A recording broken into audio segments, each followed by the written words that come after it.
که زمونږ مجاهدین نه وای نن به روسان کراچۍ او په ګوادر کې ولاړو. ټي جي پي پر افغان کډوالو ننګه وکړه، وایي که یاد ظلمونه بس نه کړئ نو زموږ د سخت جګړیز غبرګون سره به مخ شئ. بلخوا ستانکزي پاکستان ته څه پیغور ورکړی، جزئیات هم دلته وګورئ او چینل سبسکرایب کړئ.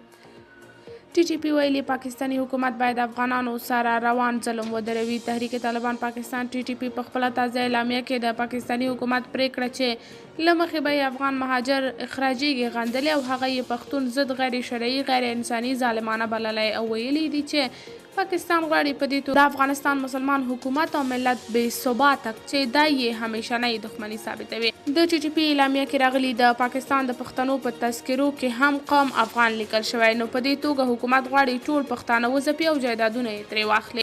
یا تحریک د پښتونخوا له پښتنو غوښتي چې د خپل کډوال ورونو ترڅنګ ودرېږي ترڅو پاکستاني ریاست له خپل دې ظالمانه اقدام څخه په شا شي. دوی ویلي که چیرې بیا هم پاکستان خپل وحشتونو ته دوام ورکړي نو د تحریک طالبان پاکستان د سخت او جګړیز غبرګون سره به مخ شي. بلخوا د طالبان د بهرنیو چارو وزارت سیاسي مرستیال شیر محمد عباس ستانکزي په پاکستان کې له افغان کډوالو سره د دغه هیواد چلند غندلی دی.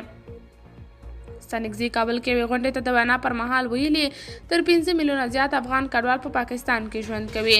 همدغه مهاجرو چې له هر یوه کوره یې یو شهید په دې ورکړ چې د افغانستان استقلال او د پاکستان دفاع وکړي. که زموږ کډوال او مجاهدین نه وای پخواني روسان به اوس په کراچۍ او ګوادر کې ولاړ وو.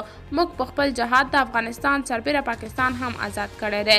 د هغه په خبره افغانانو د برلین دیوال نړولی او ټوله سیمه زموږ پوره وړې ده. ستانکزي موږ هیڅکله دا نشو زغملی چې په ګاونډیو هیوادونو کې د زموږ له ناموسونو سره لوبې وشي او که چیرې یاد ظلمونه دوام پیدا کړي نو دا باید د سترې جګړې سبب شي.